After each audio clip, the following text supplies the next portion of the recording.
Hello friends, I'm Kayla. This is my vlog where 1-star reviews choose my TBR. I was thinking of reading 4 to 5 books in this vlog, one from my TBR shelf, one from the library, one that I'm just gonna go buy and it's kind of a wild card, and I don't know what else, but I have decided what I'm starting with, and I just went to the dentist and I dropped Liam off at the mall and now I'm picking him back up, and I am gonna start with Eartheater by Dolores Reyes. This was translated by Julia Sanchez. It's originally in Spanish. I was just looking through 1-star reviews for some of the books on my TBR shelf, and this one just made me giggle because Eric said, tried to start this, not really interested in reading about people eating dirt, which is like literally in the title, so it's just funny to me. Leaving a review like this is hilarious. So this is what I'm gonna start with. I'm also gonna do a little bit of book shopping.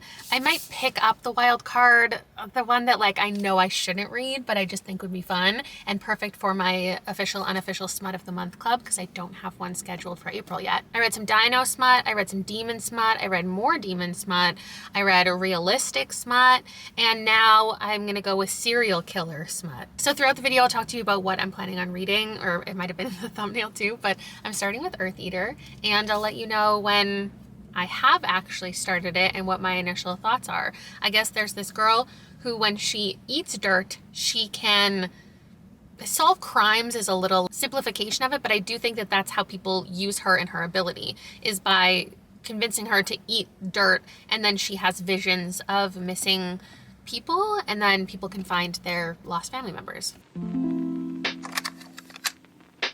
I did not, in fact, pick up Liam from the mall. He took the bus home, which meant I had some free time. So I went to my local indie bookstore, I went to the grocery store, I went to pick up some things for my new bike. I'll make sure to go biking so I can show you what about myself was a birthday present. So I grabbed The Emperor and the Endless Place by Justinian Huang. This is a male romance fantasy book that's a lot shorter than I thought it would be. I grabbed the newest Eric LaRocca, This Skin Was Once Mine, which is stories. I forgot the word, short stories. It was in the fiction section, not the horror section, which is interesting. Then of course I grabbed The Angel of Indian Lake by Stephen Graham Jones. I'm a little bummed that I have the paperback of the other two, but the hardcover of this one, but I do need to read it. Somebody suggested that I continue in a bunch of series in an upcoming video, and I did actually start filming that in January, and I was gonna read a sequel a month for a couple months and then post it, and then I just didn't care to do that. So I quit after, I think everyone on this train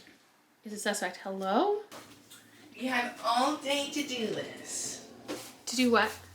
To record. And you chose now? What do you mean I had all day? I was out. So were you. Yeah, exactly. I was out. Me too. I usually see my female dentist. They're like a husband and wife pair, and she did all my Invisalign and all my appointments, and I love her so much. And today I had to see the man dentist, and I was talking to him about how my teeth, my 2 front teeth, are not perfectly even, which is very weird because they were even when they shaped my teeth. And I wear my Invisalign when I'm supposed to, but my teeth are now not even no matter how long I wear my Invisalign. And I was just like, why do you think that is? And he was like, I don't know, wear your Invisalign longer. So I got no answers. And I wonder if I saw her, if she would have cared, because she was very like meticulous about shaping my teeth and making sure that I loved them and like taking her time, and it was a really good experience. Anyway. Are you done? I fell into the brim. Let's see if it's... Did you really just spill water all over the floor? Just a bit. Just a bit. Are you excited to go back to school tomorrow? No.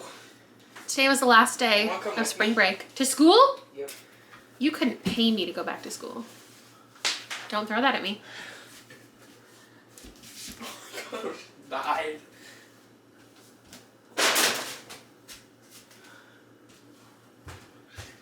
Is there a problem? No, do you want to pick what book I read next? That one. That's not a book, that's a card. I love you. I love you. Look at all my birthday cards I got. Oh my god, for my birthday. The last book is indeed the wild card for this video. Butcher and Blackbird of the Ruinous Love Trilogy. Oh, it's a trilogy. Oh no, by Bryn Weaver. This is, yeah, something I'm probably not gonna like, but I bought the copy because I am not having a lot of luck with audiobooks lately, so Wish me luck with this one. Anyway, what I'm doing right now is I am filming my quarterly wrap up today or tomorrow. So I need to find all of the books on my shelf that I read in January and February because all the ones from March are still sitting on my dresser. So I just need to find everything and organize it. So when I wake up, when I wake up tomorrow, I'll film it like right away. Let's see if I can remember everything. We've got Housewoman. I don't need to show you all of this.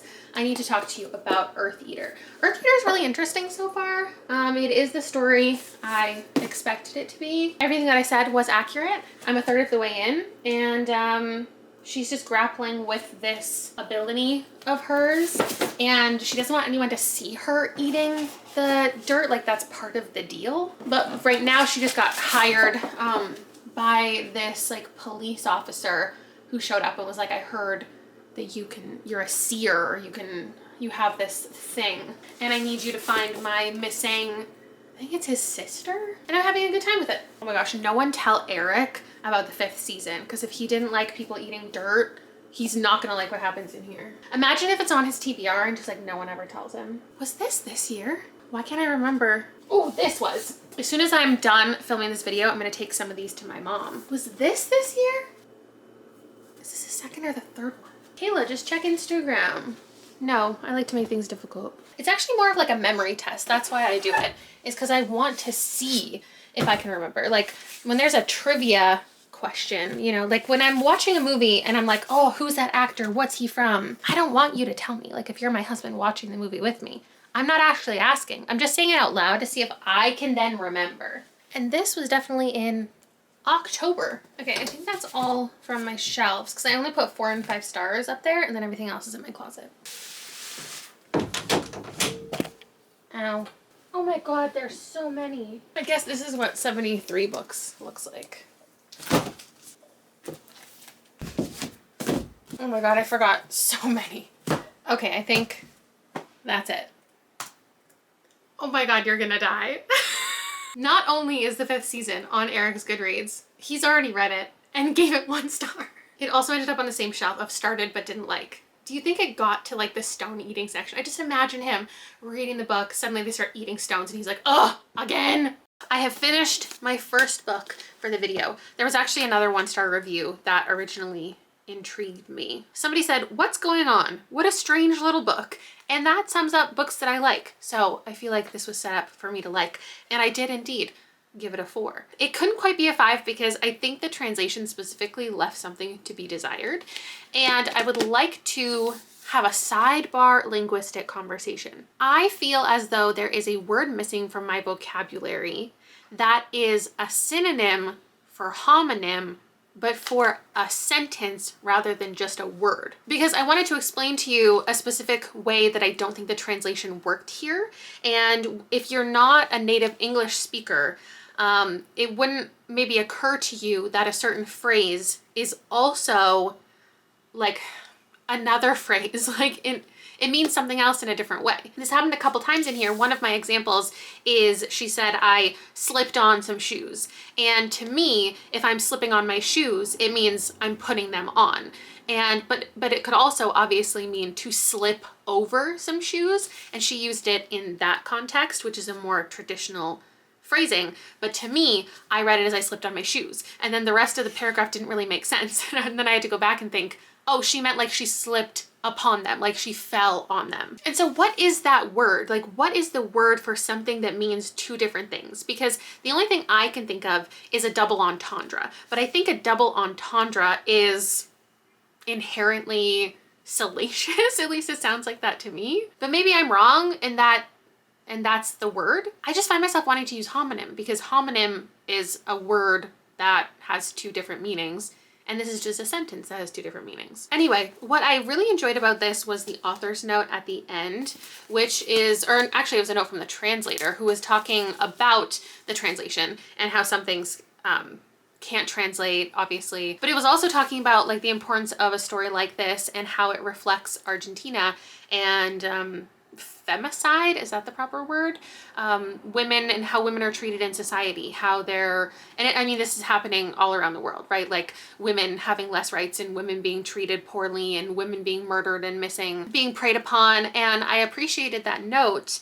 And it just made me think about the fact that this main character, who is unnamed, so I'll call her Eartheater, she is so valuable.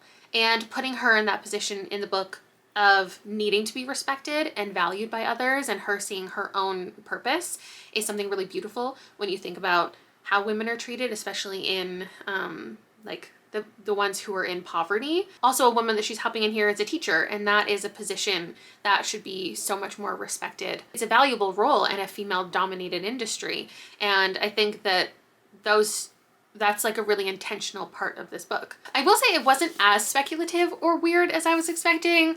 Obviously, it's about somebody who eats dirt and is a clairvoyant, but it also just kind of stayed rooted in reality and was a lot about this character's relationships. There was some uncomfortable, like, it's not all sex stuff because some of it was just kissing. Like the language around that was a little off, but I think the bones of the story were really good and right up my alley. So I did end up giving it the 4 that I had hoped. I mean, I'd hoped for a 5, but I haven't had many 5s this year. I'm in a drought. But the next one, everyone and their mother seems to think that I'm gonna love. Let me grab it.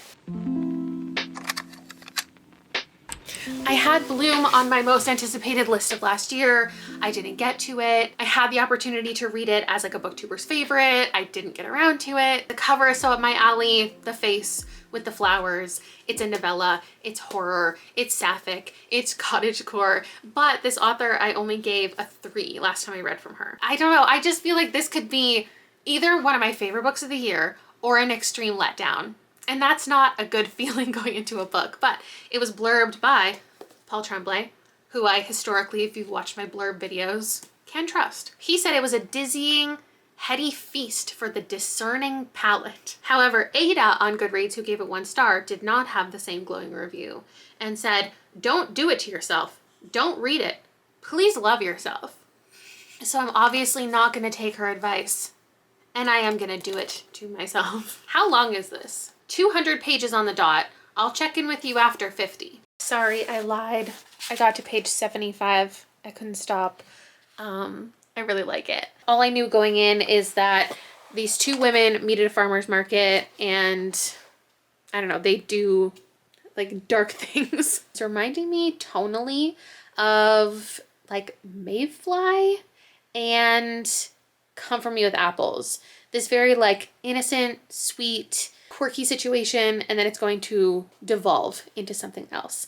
But we have 2 main characters who just met at a farmer's market. One sells baked goods and soaps and has a homestead and just sells plants, and the other girl comes to the farmer's market and is buying plants and is immediately enamored by her and wants to come back every weekend. And that seems to be something that the farmer's market lady just pulls out of a lot of people. People just seem obsessed with her, enamored by her, and the things that she's selling. I really like it.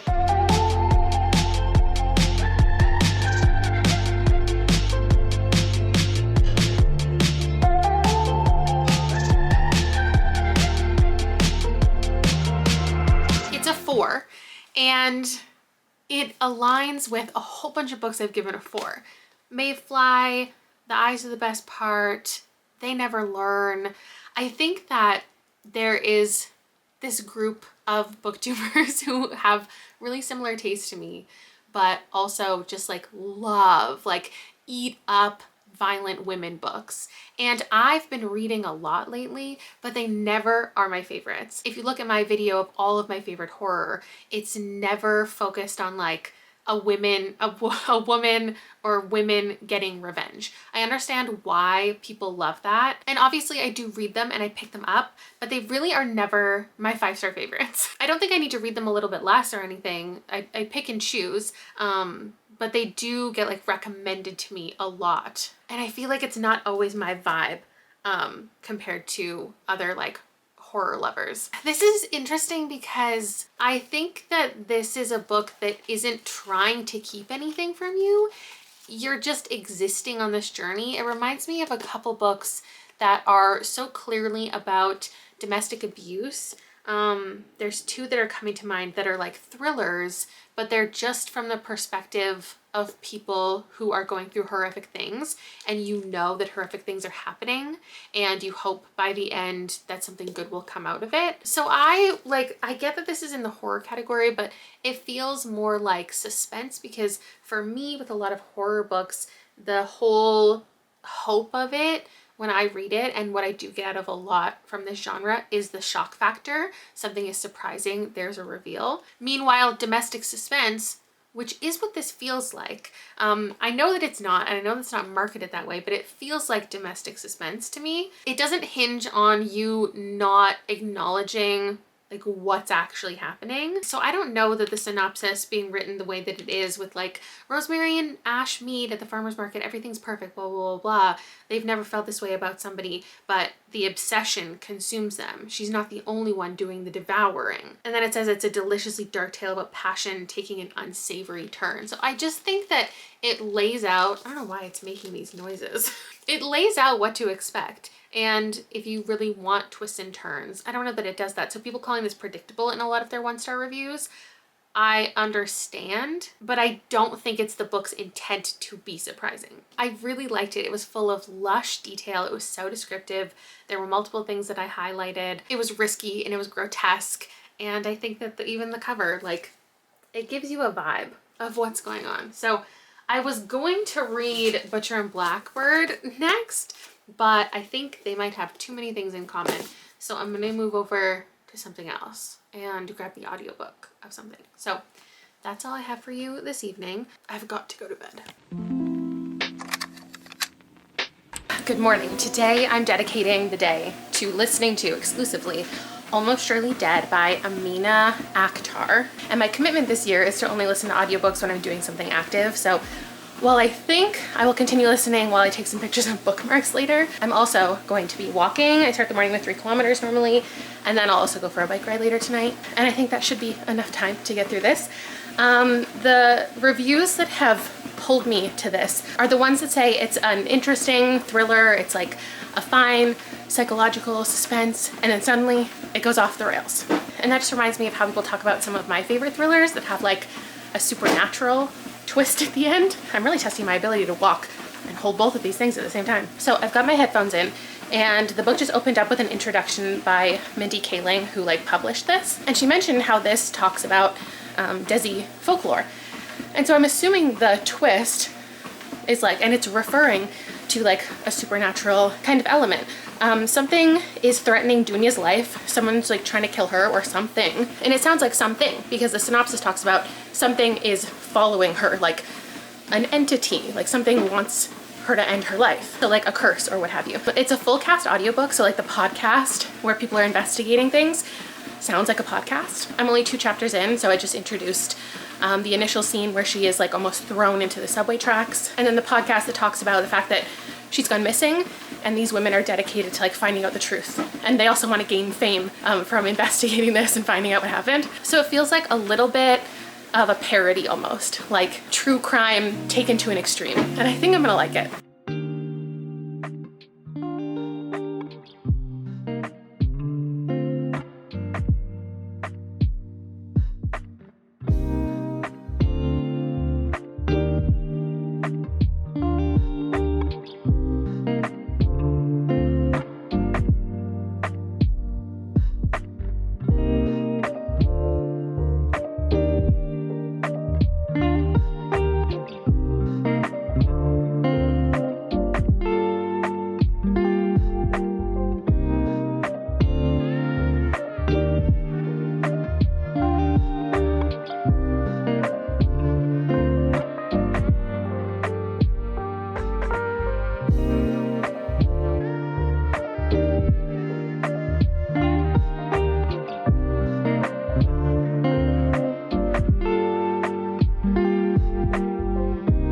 Currently paused at 2/3 of the way in. I've been trying to decide, like, should I just read it physically or should I commit to the audiobook because I'm loving it, but only read it when I said I would. And so that's what I'm doing, is I'm pausing. I need to get some shit done. I feel like I've been in I don't know, just like a really low energy state the last couple weeks, and I feel renewed right now. So I want to take advantage of the energy that I have and just get some shit done. I have actual work to do. Boring. Just kidding. I love the work that I do. And when I get to market and plan and advertise and help small businesses thrive, what was I gonna say? Also just need to like clean up and put my laundry away. This book is reminding me of two different books that revolve around weddings, so I don't want you to think that I'm saying I would recommend this for fans of those because of like the weddingness of them. But You're Invited by Amanda Jayatissa and So Happy for You by, who's that by? Celia Lasky? I think that this is like a combination of those two books where it's like there's interviews, there's things spliced in, and then it also just feels like this over the top situation and characters you don't necessarily like. So we're looking back at Dunya's life and her childhood, her upbringing, and what has impacted her like mental health to be the place that it is. And then current day, she has these couple friends and she's spending time with them. They're making her feel safe and seen, when that's not something that she's really felt because she recently was with a guy who wasn't great for her and she doesn't have a great relationship with family. But then you're also hearing from those friends being interviewed on this podcast. And the podcast timeline is interesting because they're telling it in chapters and they're saying things like, we can't spoil what's to come because like all of you already know what came of Dunya in this certain scenario, but we're not going to talk about that yet because we need to go chronologically. And it's like me as the reader am in that space. Like as we slowly get let in on the truth from Dunya's perspective, then the podcast reflects it and tells us what's been happening. But basically, she just is constantly in danger. Like everywhere she goes, someone is trying to hurt her and they have like these weird reasons for why. They'll be like muttering these strange things right before they try to kill her. And I just feel like it's kind of obvious at this point what's happening, but also because it's an over the top satirical feeling book, truly anything could be the reveal at the end. And I'd be like, yeah, that checks out. Like it could be a Jin. It could be her friends, one of her friends who's like hiring people to stalk her. It could be all in her imagination. It could be that she is making it happen. Like she is responsible for all of this terrible stuff happening and just doesn't remember it, or does remember it but isn't telling us about it. And I just love that I think I figured it out, but it doesn't matter if that's the ending because whatever it is, like I'm into it. I think this is going to be a 4-star by the end. Having a good time, but it's not like the most incredible thriller I've ever read. So I'm going to go get some stuff done and I'll check in with you when I'm out on a bike ride. I've got my headphones. I'm going to finish my book. Here's a tour of my bike. Here's this part. Here's this part. I got a little bag to carry my stuff. Look, there's a kickstand. Look, I got a seat that's comfy, but not too comfy. That's what it's called. Push this little button and it turns on. I've used it a couple times and haven't charged it, but okay. I got this thing for my phone. Oh my God, here comes Liam. Hey. Is that a good bike ride down?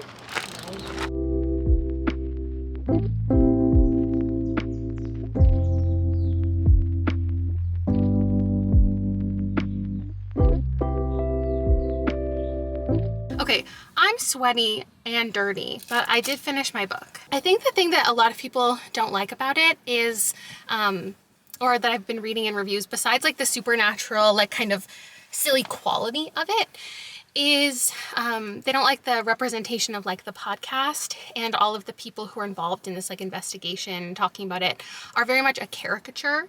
And I think people feel like it's making fun of that community. I really liked it. I thought it was funny. I thought it was tongue-in-cheek. These girls on this podcast who are like trying to solve the disappearance, they're like, they don't pronounce her name correctly. They're doing these silly little like merch drops and ad spots and like a little dating game in the middle of their true crime podcast. And it's definitely poking fun at it, and I think it did it well. Another thing I saw people not liking was the amount of exclamation marks in the text, and I didn't pick it up a single time physically, so I probably shouldn't have even purchased the book, but that obviously didn't bug me in the audio version, but perhaps it would have physically. Overall, I don't think that this book met its full potential. I'm gonna give it a 3.5. There was a certain POV that got really grating to me that I didn't enjoy as much as the others, though I think it was fun that we got different like timelines and stuff. There was one that was just like really not enjoyable, and the ending didn't do it for me. And I think when I read reviews talking about that, I expected like a different thing to be going on, but I just don't like how the book wrapped up. I don't think that it accomplished exactly what I thought it was setting out to do. And I would prefer an ending to be a little more ambiguous if the option is ambiguity or just like halting instead of giving us a proper ending. I don't know if this book is like intentionally leaving it open for a sequel or if it just wanted to abruptly end. I just don't think that's the best way that it could have done it for me. There were some reveals that just like didn't make sense. It just felt like the ending wasn't fully thought out because a lot of things that were told to us in the text didn't match the ending or didn't fully make sense once the ending happened. Not everything connected, and that was a bit of an unsatisfying ending. So overall, 3.5. Not mad I read it, but the last third was not super enjoyable. Good morning. I decided I am actually going to try out the audiobook for Butcher and Blackbird because I remembered one of the 1-star reviews that I saw said like accidental cannibalism, which was in the intro to the book, like the content warnings, and then said, never mind, the narrator has an Irish accent or something like that. 5 stars. And I think that's one of those reviews that was written before the rating was given, you know, when you like write a review when you're excited about a book and then that person gave it 1 star.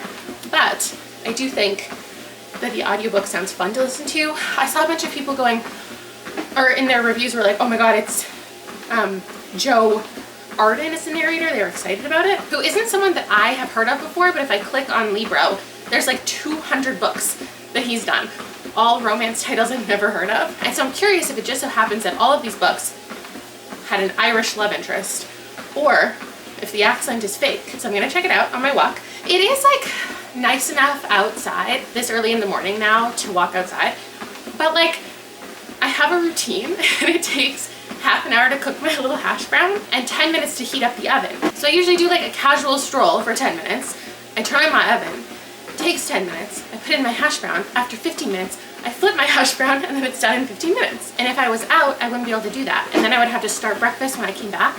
And then I wouldn't feel like I'm being as productive as I am in the house. Anyway, I'll update you in 1 hour with my initial thoughts. Oh my god, Butcher and Blackbird is so goofy, you guys. So I listened to the first 100 pages and now I'm on 136.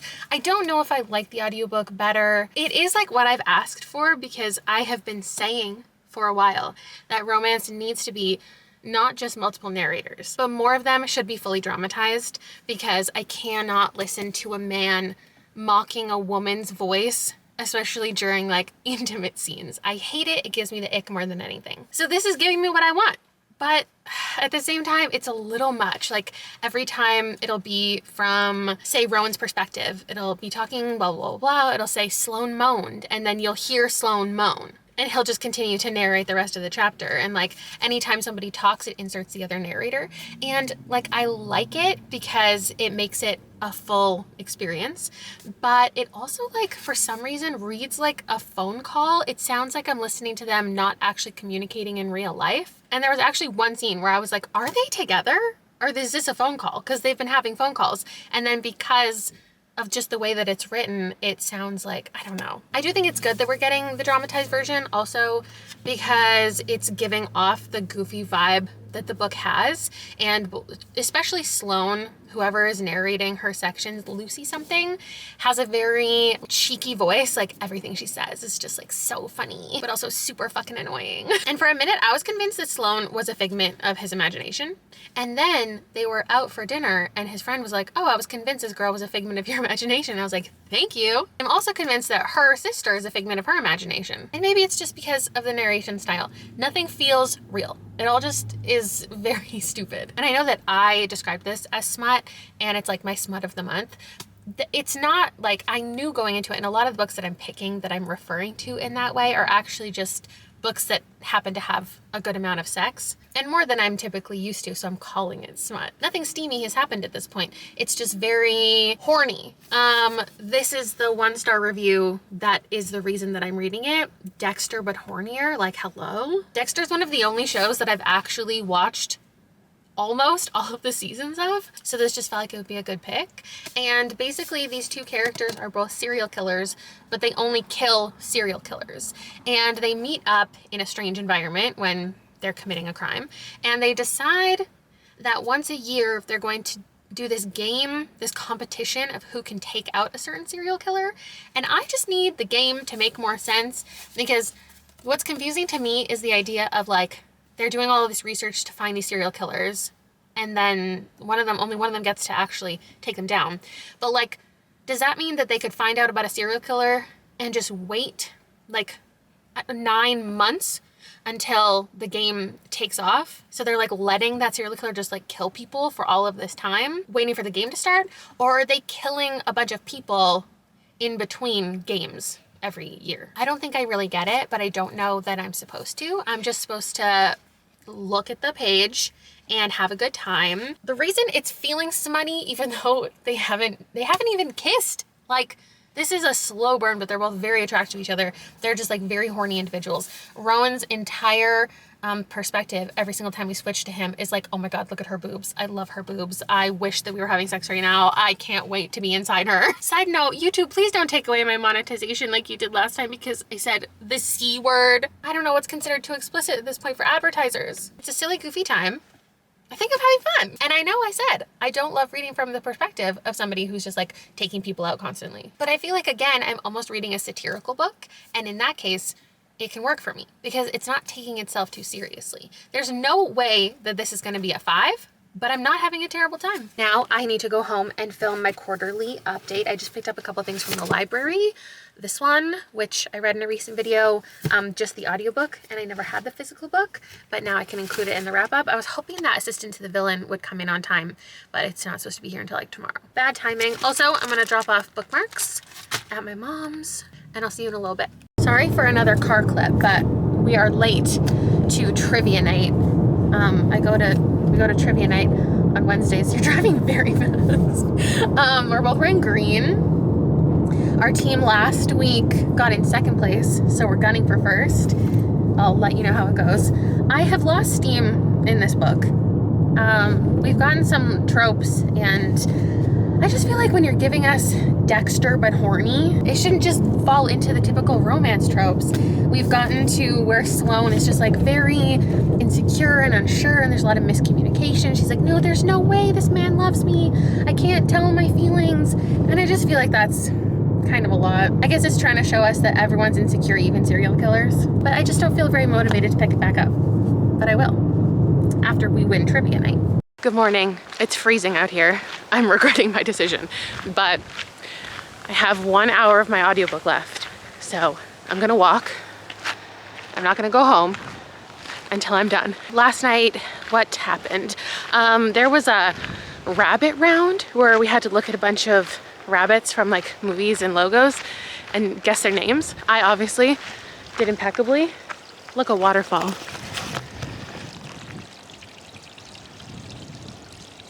It's huge. Actually, there is a waterfall in about 2 kilometers.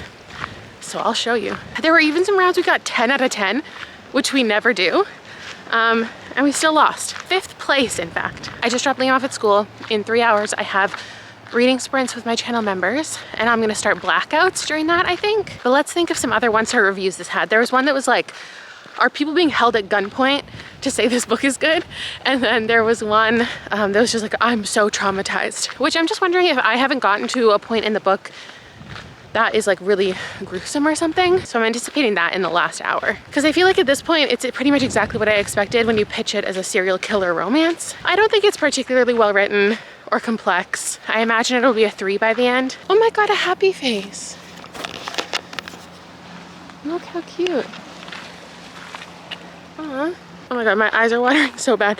And I feel like I'm just like a glowing sign out here, which is probably good for advertising. Can you imagine if somebody saw me in public and found me online, just like because they wanted to join my book club or see what the book club was. What I do know is I need to order another hoodie in a different color. So when I get home, I'm gonna check out what else is an option, and I'll probably make new colors, because I already have the navy blue and the green in just the regular sweater, and then I have the yellow as the hoodie. And I need another hoodie because I really need the pocket, because my favorite leggings don't have pockets. Anyway, I need to start the audiobook, and I'll give you my final review in a minute.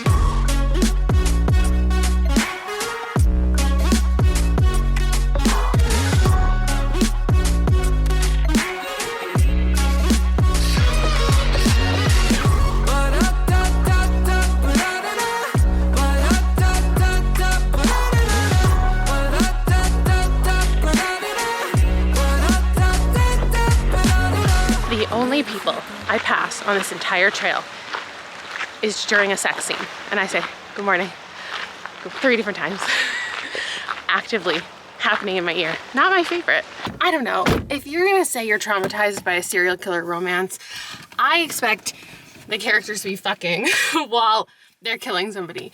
Not fucking while they're tasting creme brulee and talking about what fruit notes it needs in the recipe. Honestly, maybe the traumatizing moment they were talking about was his internal monologue while having sex. She's everywhere, in every drop of my blood, in every spark of thought, and I want to fucking destroy her for it, to shatter her just like she's broken me, because she brings me to my fucking knees. I want to ruin her so that she's mine, my beautiful disaster, my wild creature, my goddess of chaos. Good Lord, he's dramatic. Okay, so I did end up making a couple more colors for the sweatshirts and the hoodies. Where's the hoodie? I really like this new military green color, and I kind of want to order that for myself. The color's not showing up on screen properly, but these are like the normal price they always are. But the tie-dye hoodies, you guys, like I can't change the price. I'm gonna order one, but it's like so much more because they make it in small batches, and it's like each one is custom, and I lowered the price as much as I could so I don't make a profit. So don't purchase the tie-dye specifically like if you don't love them, just to support me, because it's not actually, no money's going in my pocket for the tie-dye ones, because I wanted to make the price as low as possible. So I'm gonna order this one though. I think it's so cool. And then there's a couple other colors, and I also did it for the crew neck, which is a little bit cheaper, but not too much. All right, my live show is just starting, so I need to update you on the book. Everything that I've read so far has declined in rating, and I'm gonna go ahead and give this a 2. I'm really bummed out about it because I know that this doesn't seem like something I would like, but for the first third, I really thought like, this could be for me. Something I think I should establish before I get into the last book also is that, just in case it seems like this video was me trying to find wins with like lowly rated books, these aren't lowly rated books. It's just about the 1-star reviews and finding things that I think make me want to read it regardless. None of these have under like a 3.6 average rating on Goodreads. So they are loved by so many people, but also hated by people. And that's where I often find some of my favorite books, is when there is that range in ratings and not everybody giving it like a 3. The thing is, a 1-star review isn't trying to pitch the book to people. Like, comparing this to Dexter wasn't trying to say, hey, you should pick it up because it's like Dexter. But it really set my expectations in a different place, because this is so unlike Dexter. It's not complex. It's not about, like, the fact that the stakes are never about being caught. At no point are they worried about law enforcement or leaving behind evidence is wild. Dexter is about like meticulous planning and being organized and being sterile. And I guess maybe it's just about the serial killer killing serial killers. So this just wasn't what I was hoping for as far as the actual like bulk of the story. It was just so simple. And the number one word I would really use is cringe. Like, this was just a really cringe book. Even if I was leaning into like the dark comedy of it all and it feeling satirical, it didn't by the end. And it also went from like the fun banter, like I always talk about in romance, the fun banter, the guy who has this really clear personality, and then suddenly it switches and he's just like this dramatic, like overly sensual man who's talking about like, I'll take down the whole world for you, when like 100 pages ago you were like having so much fun. Also, it's not a competition. Like, sorry, it's not. It's another competition book that isn't about a competition. They work like together a lot of the time, and then sometimes it'll just be like Sloane's like, oh, let me do it, I want to do it. Rowan got on my nerves more and more through this book. The way that he talked about Sloane, the way that he treated Sloane, who's like supposed to be this badass serial killer, the way that he was like taking charge and whatever. I don't like him. Also, he kept being like, what would normal people do? Like he's like, we're going on our first date. What do you think normal people would do? Normal people would go out for ice cream, right? Like, we're so not normal. We're so different. Sorry, you have spent maybe 6 days over these 4 years this book goes, which, side note, the time jumps completely make it so you don't get to know the characters and their relationship, and like all the development happens off page. But you spent maybe 6 days killing people in 4 years, and the other, what, 1,400 days you're just like a chef. Like, you're cooking food, you're working in a kitchen, you're having business meetings. Like, you're normal, buddy. Other people's critiques is so fun to look through with their ratings, because people are saying that the killing was way too nonchalant and there was way too much gore and grotesque stuff, and like the smut was what saved it. And I am rating it the same, but on a completely other side of things. Like, I wanted it to be way more extreme, way more like gore, and like give me the sinister like quality of these characters, but instead they're just like he literally got a boner looking at her shadow. I might have to listen to the people and go ahead and read the Mindfuck series, because maybe that's going to deliver what I'm looking for. I don't want to give this a 1. Don't make me give it a 1. I'm not giving it a 1. And now, while I'm live, I'm gonna start Blackouts. One of the reviews that has come in that I saw called it a plotless book. And I think you already know that going into it, because it's just dialogue between two people, like hello photos, the entire time. And so it's not about the plot, but also I love books with no plot. There are a lot of my favorite reads that you could say have no plot. I think my favorite review was, it seems like a stream of consciousness and I don't know how to swim. So Evelyn, thank you for that. I love a stream of consciousness book. I also love books that play with structure and form, and I just think that this could really be for me. So I will update you soon. It'll either be, continue on the trajectory of everything getting worse, or the video will finally bring us a 5, and I know that's what everybody wants. Good morning once again, and for the final time of the vlog. I didn't get too far into Blackouts last night. It's like a fast read, but I also am taking my time because I'm like, what's even happening? It's this conversation just between two men, just back and forth about their lives. And it's like something is going on in the background. Like, it feels like the kind of story like Piranesi or The Other Side of Night, where you're just hearing like a lot of dialogue and there's like something happening in the background that hopefully will explain just like the weird quality of what I'm reading. They're talking about this book about sex, and there's a lot of photos in the book of like naked people, and it's like it's a younger guy and an older guy, and the older guy is talking about his experience with the book and like discovering the book. I don't know, I need to get further before I can really explain anything to you. I have found my perfect time of day to get groceries though, and it's 8 a.m. because I mean, I'm obviously in a position where I can get groceries that time of day, and that's great. But it makes me, one, not buy anything that I don't actually need, because like, how insane does it feel to buy, I don't know, chips or chocolate at 8 a.m. Two, it makes me get things done so much faster. Look, I got all my frozen fruit. Because I'm like, I have the whole day ahead of me. I need to get out of here. There's this time pressure, because if I am a little slow, the grocery store will be full of teenagers like 10 minutes later. The reason I had to go this morning, what is my jacket doing? Is because I didn't have literally a single item of my breakfast or my lunch. This isn't all of my lunch, but I have a yogurt bowl for lunch, and I didn't have a single ingredient. I ran out of everything at the exact same time. Like, I didn't even have eggs. A tragic moment. So now I've got everything I need, and I can make my breakfast while I do my walk. But now I'm like an hour behind on my day still, but that's okay. I am gonna plug in the audiobook because I found it on Everand, and we'll see how that goes. Also, there's like this blackout poetry in the book that I'm not loving, because it feels, I don't know, kind of like outside of what the book wants to be. It's just like in there to be a fun gimmick, because the author probably loves blackout poetry and was just like, let me put it in here. I also need to put away all my dishes, because Rob unloads the dishwasher, but then doesn't put them all away. So I will do it, which is funny because he's the one who does the dishes. I haven't touched a dish in years. Anyway, see you in a sec. I'll be honest with you, I finished this book 8 hours ago.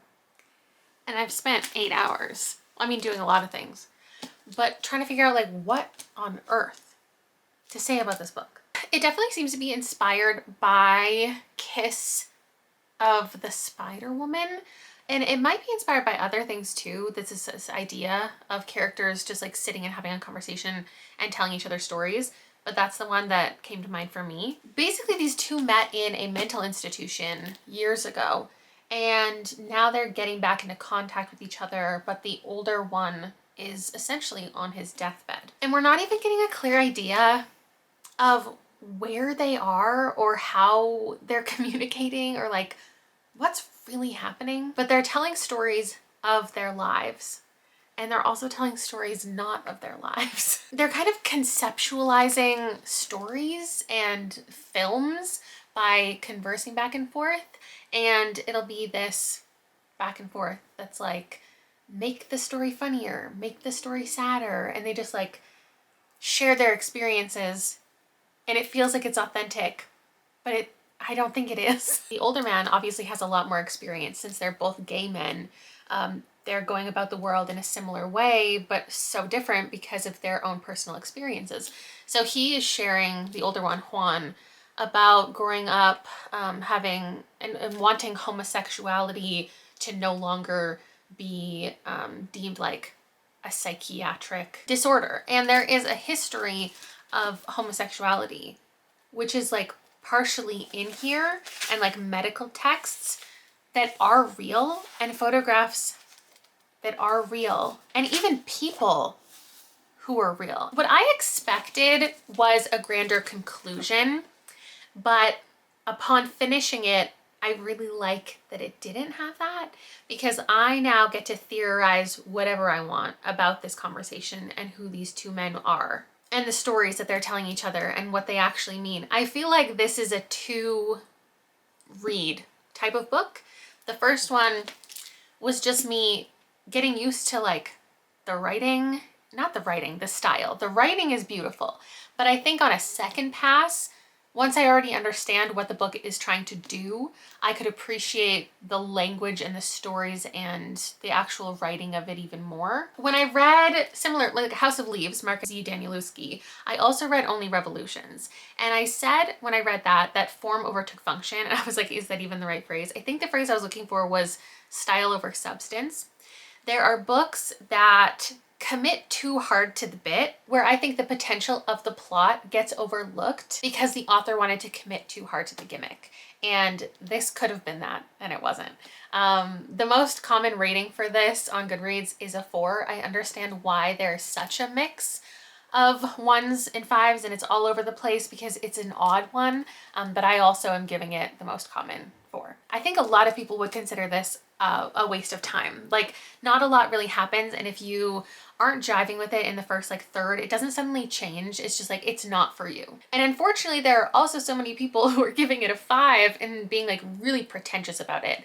And like, if you don't get it, if you aren't into it, you just don't understand, and like you don't really get literary fiction. I feel like I want to recommend this so badly. Upon reread, I don't think my rating would increase, but I would just appreciate it on a different level. But I think this is going to be a really hard one to recommend, even if you like House of Leaves or S or XX, because I don't know that I've ever read just a like general fiction, realistic fiction that's written like this. And though there are sections that are short and it's punchy, it really does take a lot. Like it took me a lot, maybe not for everybody, took all of my mental space to read this. It's almost like you have to read between the lines and fill in your own plot where there is only dialogue. And I think that'll be easier for some people than others. So another vlog where I didn't end up with a 5, but I would consider these 3 especially successes. And I need to wrap up the vlog because the sun is setting and I should have done this in good lighting, but I didn't know how to sum it up. Anyway, thank you so much for watching. I do think I'll do another video like this someday. I don't know how I would get more books. Like I would have to look up more reviews.